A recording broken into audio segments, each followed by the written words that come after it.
السلام علیکم۔ اس کتاب کا نام آسان اردو شاعری ہے۔ یہ 1 سالہ اردو ڈپلومہ کورس کی کتاب ہے جس کا چوتھا سبق ہم آپ کو پڑھائیں گے، جس کا عنوان ہے آدمی نامہ۔ یہ نظم نذیر اکبر آبادی صاحب کی لکھی ہوئی ہے، جس میں بتایا گیا ہے کہ دنیا میں جو بھی انسان ہیں، چاہے وہ بادشاہ ہیں، مفلس ہیں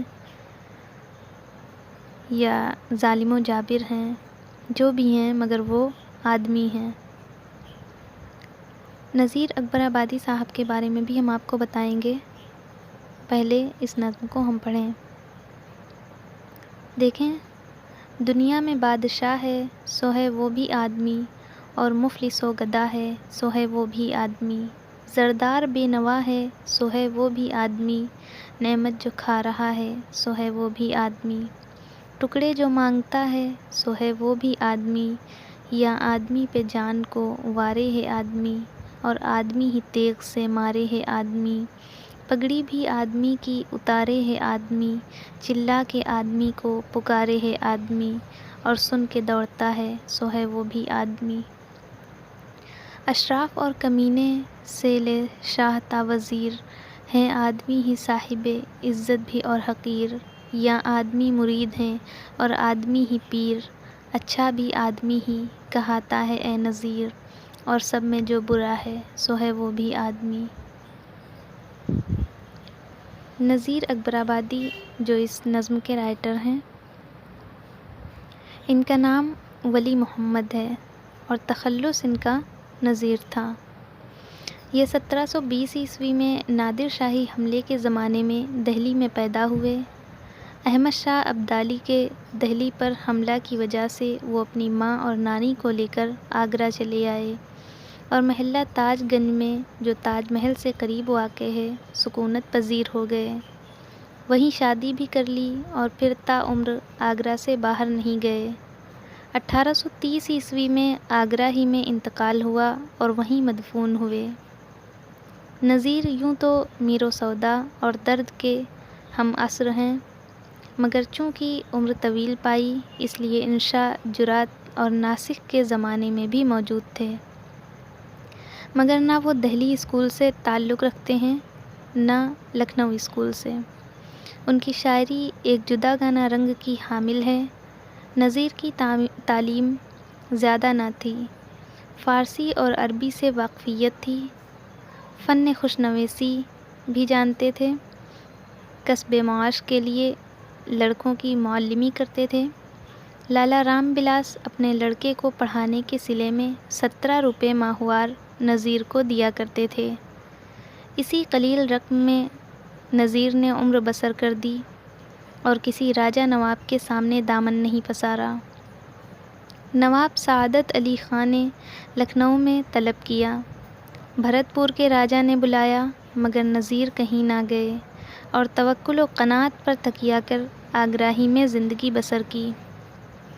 نذیر نے اپنی عمر میں بہت سے اشعار کہے۔ ان کا کلام جتنا مل سکا وہ کلیات نذیر کے نام سے شائع ہوا۔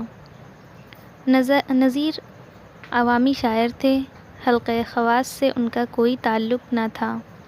وہ ہر طرح کی مجلسوں اور صحبتوں میں اٹھتے بیٹھتے تھے اور ہر قماش کے لوگوں سے رسم و راہ رکھتے تھے۔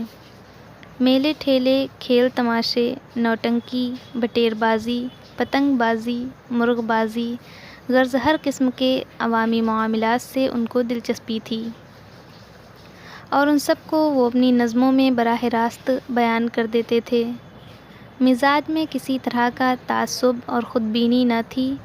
ہندو مسلمان سب سے ان کا یارانہ تھا اور وہ سب کے تہواروں اور جلسوں میں یکساں دلچسپی لیتے تھے۔ ان کی نظمیں ہولی، دیوالی، دسہرہ، شب برات، عید سب کا احاطہ کرتی تھیں۔ قومی یکجہتی کا نعرہ آج کل نمایاں ہے، اس کی سب سے اچھی مثال امیر خسرو کے بعد نذیر اکبر آبادی کے یہاں ملتی ہے۔ نذیر جوانی میں بہت رنگین مزاج تھے، جس کا اثر ان کے جوانی کے کلام سے نمایاں ہے، مگر عمر ڈھلنے کے ساتھ ساتھ وہ صوفی صافی ہو گئے تھے۔ بے ثباتی عالم، پند و نصائح اور فلسفہ و فکر ان کے آخر عمر کے کلام کا خاص موضوع ہے۔ نظیر کی چند نظمیں مثلاً آدمی نامہ جو ابھی آپ نے پڑھی ہے، بنجارہ نامہ، روٹی اور ہولی تو خصوصیت کے ساتھ نظیر کے ایک بڑے شاعر ہونے کی ضامن ہیں۔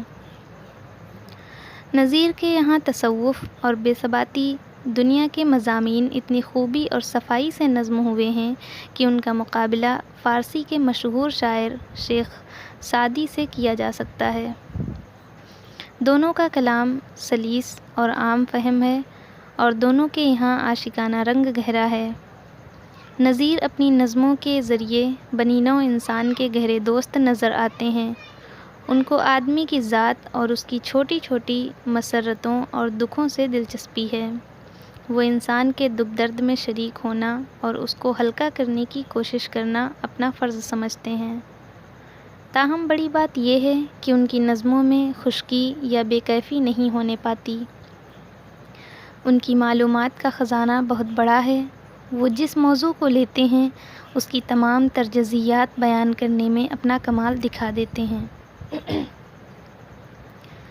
کبوتر بازی، بٹیر بازی، پیراکی اور جانوروں سے متعلق ان کی نظمیں مثلاً گلہری کا بچہ، ریچھ کا بچہ، جنگ جانوران ان کی جزئیات نگاری کا مبین ثبوت ہیں۔ کہا جاتا ہے کہ شاعری میں جیسے الفاظ نظیر نے استعمال کیے ہیں اتنے الفاظ انیس نے بھی نہیں استعمال کیے۔ اگرچہ انیس کا ذخیرہ کلام بہت بڑا ہے، نظیر ہندوستانی فضا اور ماحول کے عاشق زار ہیں۔ ان کو ایران و توران سے دلچسپی نہیں ہے بلکہ وہ ہندوستان کے چرند پرند، کھیل کود، ہولی، دیوالی، برسات اور جاڑے سے متاثر ہوتے ہیں اور اپنی بے نظیر نظموں سے دوسروں کو متاثر کرتے ہیں۔ نظیر چونکہ عوام کے جذبات عوام ہی کی زبان میں پیش کرتے ہیں، اس لیے کہیں کہیں ان کی زبان بازاری ہو جاتی ہے۔ ان کے کلام میں فحش عناصر بھی ہیں، لیکن نظیر کی شاعری کا ایک مناسب انتخاب ان کے کلام کے جوہر نمایاں کر دیتا ہے اور وہ اپنے عہد کے ایک منفرد اور ممتاز شاعر سمجھے جاتے ہیں۔ یہ نظیر اکبر آبادی ہیں جن کی زندگی کے بارے میں آپ نے سنا اور سمجھ بھی لیا ہوگا کہ وہ کس طرح کے تھے، کہاں پیدا ہوئے اور کہاں ان کی وفات ہوئی۔ آگے مشکل الفاظ اور ان کے معنی دیکھیے۔ مفلس، نردھن،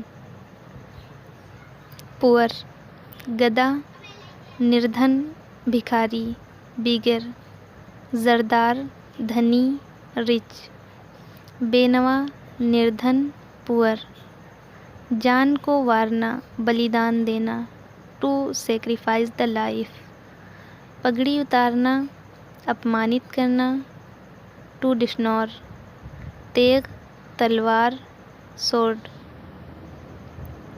اشراف، سبھ ایون اچ ورگ کے لوگ، ایلیٹس، جینٹل مین، شاہ، راجا، کنگ، صاحب عزت، سمانت ویکت، ریسپیکٹڈ، حقیر، تچھ، مین، مرید، چیلا، ڈسکیپل، پیر، گرو، اسپریٹل گائیڈ، کہاتا، کہلاتا، کارڈ۔